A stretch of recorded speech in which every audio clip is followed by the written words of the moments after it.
Hello guys, welcome to backend series. ये है episode number 7। यहां हम देखेंगे कि एक्सप्रेस जेएस क्या होता है और एक्सप्रेस जेएस को आप इंस्टॉल करके यूज कैसे करते हैं। एक छोटा सा एग्जांपल देखेंगे हम। इस वीडियो को कंटिन्यू करने से पहले अगर आप एक वेब डेवलपमेंट एस्पिरेंट्स हैं और आप चाहते हैं प्रॉपर गाइडेड मेंटरशिप जिससे आप एक अच्छे वेब डेवलपर बन पाए और एक अच्छी जॉब गेन कर पाए, तो WS क्यूबटेक का फुल स्टैक वेब डेवलपमेंट का कोर्स केवल है आपके लिए, जिसमें हम आपको फुल स्टैक वेब डेवलपमेंट के बारे में 360 डिग्री तैयार करेंगे, जिसमें फ्रंट एंड बैक एंड दोनों प्रोसेस को कनेक्ट करते हुए आप एक फुल स्टैक डेवलपमेंट कैसे करते हैं ये पूरी चीजें प्रॉपर लेवल पे सिखाई जाएंगी। इस कोर्स के अंदर जो हम स्टैक यूज करने वाले हैं वो है जावास्क्रिप्ट का स्टैक, मर्न स्टैक, जिसमें हम मोंगोडीबी, एक्सप्रेस, रिएक्ट और नोड जेएस को कनेक्ट करते हुए वेब डेवलपमेंट को सीखेंगे। यहां पे हम नेक्स्ट जेएस भी सीखेंगे, जो रिएक्ट जेएस का एक फ्रेमवर्क है जो फ्रंट एंड के अंदर काम आएगा। सो अगर आप इस कोर्स के लिए इंटरेस्टेड है और डेमो क्लास अटेंड करना चाहते हैं तो फॉर्म का लिंक डिस्क्रिप्शन में मिल जाएगा और आप दिए हुए नंबर पे भी कॉल कर सकते हैं। तो चलते हैं वीडियो में।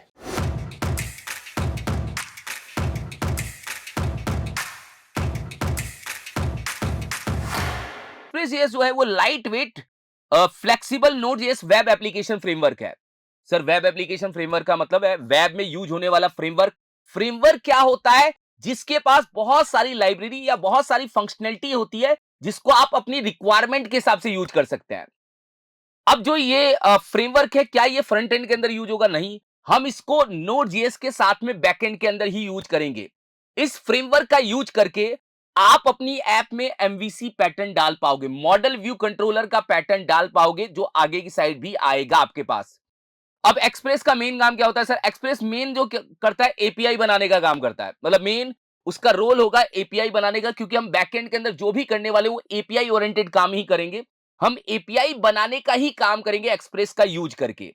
अब एपीआई बनती कैसे है, प्रैक्टिकली कैसे काम करते हैं, थोड़ा सा आगे की साइड आपके पास आएगा। और एक और चीज है कि सर क्या हम नोड जेएस में डायरेक्ट एपीआई नहीं बना सकते? क्या बना सकते हैं भाई, नोड जेएस में भी आप एपीआई बना सकते हो, मगर नोड जेएस बड़ी एप्लीकेशन के लिए सही नहीं रहेगा। अगर आपको बहुत बड़ी एप्लीकेशन बनानी है जिसमें बहुत सारी एपीआई का लेवल होने वाला है, तो आप एक्सप्रेस का यूज करके ही चलिए, जिससे आप अपनी ऐप को थोड़ा स्ट्रक्चर वे में बना पाएंगे।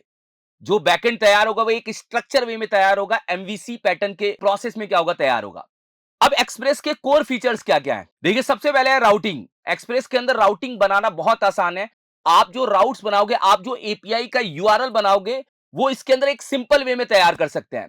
एक्सप्रेस जो राउटिंग बनाता है वो एचटीटीपी मेथड्स को भी यूज करता है। एचटीटीपी मेथड्स क्या होते हैं सर? जब भी कोई यूआरएल बनता है तो वो यूआरएल किस मेथड का बना है, वो मेथड जब हम डिफाइन करते हैं तो हमारी एपीआई क्या होती है, फ्रंट एंड में उसी मेथड से यूज होती है। तो हमारा जो एक्सप्रेस होगा उस राउट के अंदर आप गेट, पोस्ट, पुट, डिलीट और पैच मेथड का यूज कर सकते हैं। एपीआई बनाने के लिए मेथड्स बहुत इंपॉर्टेंट पार्ट है। एचटीटीपी मेथड्स को थोड़ा और आगे की साइड भी क्लियर करेंगे। एचटीटीपी मेथड फिक्स मान लीजिए कि आपकी एपीआई कौन से मेथड से डिफाइन हो रही है, और आप इसका यूज करके डायनेमिक एंड नेस्टेड राउट्स भी क्या कर सकते हैं, बना सकते हैं। डायनेमिक राउट्स बनाने का भी ऑप्शन देता है, और नेस्टेड राउट मतलब राउट के इनसाइड भी राउट बना सकते हैं इसके अंदर। अब जो दूसरा फीचर्स है वो मिडिलवेयर। एक्सप्रेस का यूज करके आप मिडिलवेयर का कॉन्सेप्ट लगा सकते हैं। मिडिलवेयर एक ऐसा टॉपिक है जो आपके मेन राउट और आपकी फंक्शनैलिटी के बीच में अगर कोई टास्क करना है तो वो काम करेगा आपका मिडिलवेयर। मिडिलवेयर ऑथेंटिकेशन लगाएगा। मिडिलवेयर का यूज कर हम टोकन वेरिफिकेशन या इस टाइप का हम काम कर सकते हैं। मिडिलवेयर एक तरह से राउट्स और फंक्शन के बीच में खड़ा हुआ एक लॉजिक है जो आपकी रिक्वायरमेंट के हिसाब से कॉल होगा। फिर आप एक्सप्रेस का यूज करके एचटीएमएल टेम्पलेट्स को भी यूज कर पाओगे अपने बैकएंड ऐप के अंदर। वैसे हमारा ये काम नहीं है, हम फ्रंट एंड रिएक्ट को उठाने वाले हैं। बैकएंड जो होगा वो हम नोड एक्सप्रेस और मोंगोडीबी को यूज करेंगे बस एपीआई क्रिएट करने के लिए। पर यहाँ पे ईजेएस और पग्स करके ऐसे हमारे क्या होते हैं, टेम्पलेट्स इंजन होते हैं, जिसका यूज करके आप एचटीएमएल फाइल को भी रेंडर करा सकते हैं अपने बैकएंड ऐप के अंदर। ये तीन फंक्शनैलिटी है, और भी फंक्शनैलिटी लेके आता है। एक्सप्रेस का यूज करके आप रेस्टफुल एपीआई बनाओगे, मतलब एपीआई बनाने का काम करोगे। एपीआई जो होगी वो रेस्टफुल एपीआई होगी। वो कैसे बनती है, आप राउटिंग कैसे डिफाइन करते हैं, वो सारी चीजें बताई जाएंगी आगे की साइड। एक्सप्रेस जो काम करता है वो एमवीसी पैटर्न के लिए बना हुआ है, मतलब आप अपने ऐप में एमवीसी पैटर्न को इंप्लीमेंट कर सकते हैं। मॉडल व्यू कंट्रोलर, मॉडल एक तरह से डेटाबेस को डिफाइन करेगा, व्यू आपके राउट्स को डिफाइन करेगा, कंट्रोलर हमारी फंक्शनैलिटी को डिफाइन करेगा। ये इसके कोर फीचर्स हैं।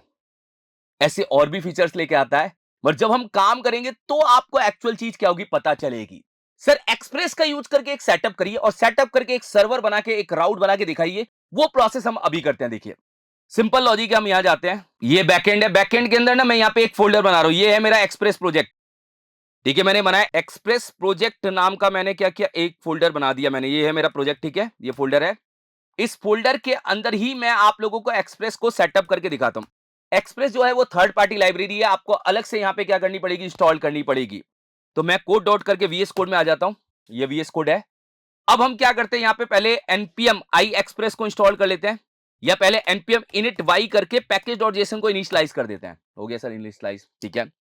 अब इनिशियलाइज करने के बाद हम यहां पे जाते हैं और यहां जाके हम ले लेते हैं index dot JS.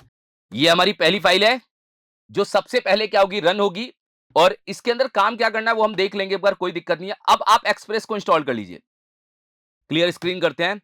npm i express, इसका यूज करते ही आप ध्यान रखिए कि आपका जो एक्सप्रेस है वो आपके ऐप के अंदर जाके इंस्टॉल हो जाएगा। मतलब एक्सप्रेस जेएस आ चुका है इसके अंदर, पैकेज डॉट जेएस के अंदर आपको पता चल जाएगा कि हमने एक्सप्रेस को क्या किया, इंस्टॉल कर लिया है।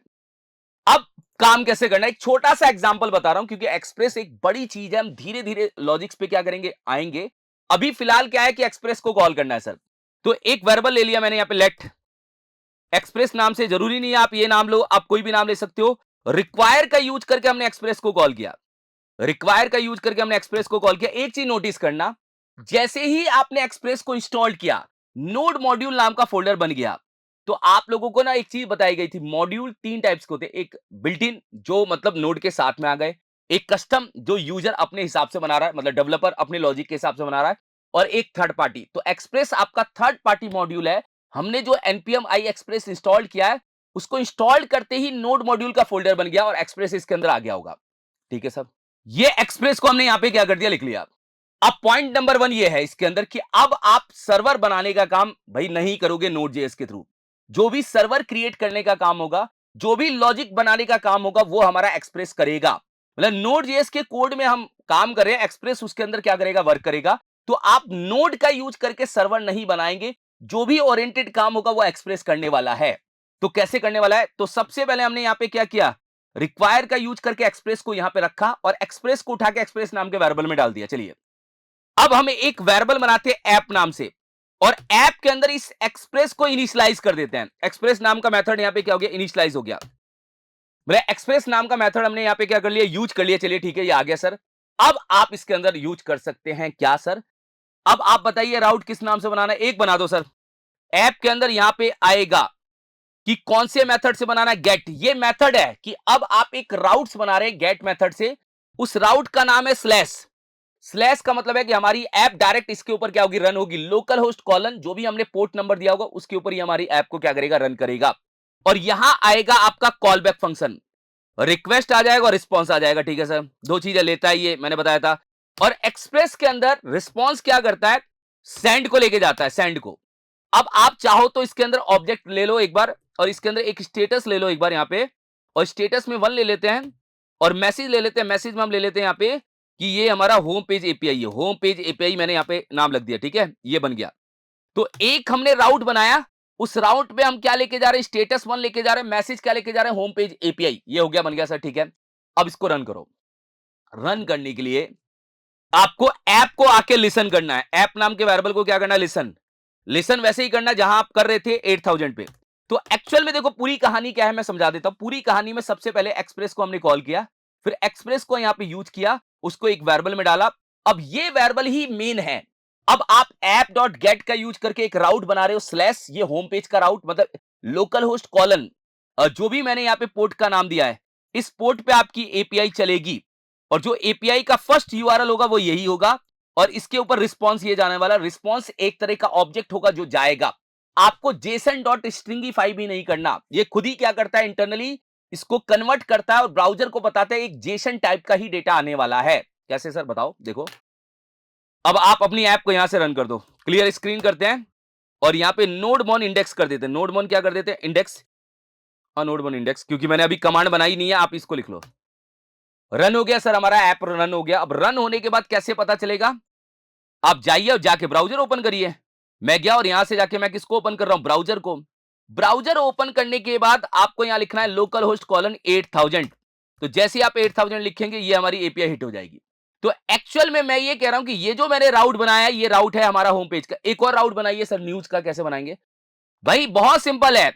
ऐप और जो गेट मेथड का राउट होता है, जो आपने गेट का यूज करके राउट बनाया वो ब्राउजर पे डायरेक्ट चल जाता है। जब मैं पोस्ट मेथड को यूज करूंगा तो मैं बताऊंगा कि पोस्ट मेथड का राउट कैसे काम करता है, पोस्ट मेथड क्यों इंपॉर्टेंट है, वो थोड़ा सा हम आगे क्लियर करेंगे। अभी मैंने पहला मेथड यूज किया गेट। गेट मेथड के थ्रू जो भी आप राउट बनाते हैं वो राउट आपके ब्राउजर पे डायरेक्ट हिट हो जाता है और डेटा दिखा देता है। चलो ऐप डॉट गेट एक बनाइए सर न्यूज का राउट स्लैश न्यूज। देखिए अब आप ना, जब आप उसमें काम कर रहे थे किसके अंदर भैया, नोड के अंदर काम कर रहे थे, तो नोड में हम इफ एल्स का यूज करके राउट बना रहे थे। यहां पे फंक्शनैलिटी बहुत सिंपल है। ऐप डॉट गेट एक नया राउट बनाना है स्लैश न्यूज, ठीक है। इसके ऊपर वापस से एक कॉल बैक फंक्शन कॉल होगा। वो कॉल बैक फंक्शन वापस से दो चीजें लेगा, एक रिक्वेस्ट लेगा और एक रिस्पॉन्स लेगा। और रिस्पॉन्स डॉट सेंड का यूज करके हमने बोला रिस्पॉन्स आप सेंड कर देना कि ये बता देना यूजर को या जो भी फ्रंट में यूज कर रहा है उस डेवलपर को बता देना कि ये एक न्यूज की एपीआई है। यहां पे हमने लिखा न्यूज पेज एपीआई। एक एग्जांपल दे रहा हूं, न्यूज एपीआई।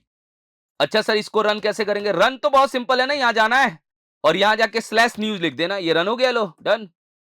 न्यूज एपीआई का डेटा है। अगर मैंने लोकल होस्ट कॉलन स्लेस लिखा तो क्या होगा? होम पेज की एपीआई कॉल हो जाएगी। ये है राउटिंग बनाने का तरीका। तो इसने काम आसान कर दिया। पहले हम कंडीशनल काम करते थे, अब हम सिंपल काम कर रहे हैं। एक्सप्रेस को सबसे पहले क्या कर रहे हैं, एक वर्बल में ले रहे हैं, फिर उसको इनिशियलाइज करके ऐप को दे रहे हैं, फिर ऐप क्या कर रहा है, दो राउट बना रहा है और ऐप को ही हमने लिसन कर दिया और आपकी ऐप यहां पे क्या हो गई, लिसन होने लग गई। तो ये एक छोटा सा एग्जांपल दिया, क्योंकि राउटिंग को थोड़ा और अच्छी तरीके से समझेंगे कि डायनेमिक राउटिंग क्या होती है, स्टैटिक राउटिंग क्या होती है, इसके बारे में हम प्रॉपर वे में समझेंगे। ये पार्ट आपके पास आगे की साइड आएगा। फिलहाल कहानी में ये लॉजिक था कि एक्सप्रेस इंस्टॉल्ड कैसे होगा और आप छोटे छोटे दो राउट्स बना के इसको रन करके ब्राउजर पे कैसे देखेंगे। चलिए ठीक है, ये क्लियर हो गया होगा। तो आपको एक्सप्रेस का यूज करके छोटी सी कहानी क्लियर हो गई है। अब धीरे धीरे आगे और बड़ी चीज आने वाली है। चलिए, thank you so much guys.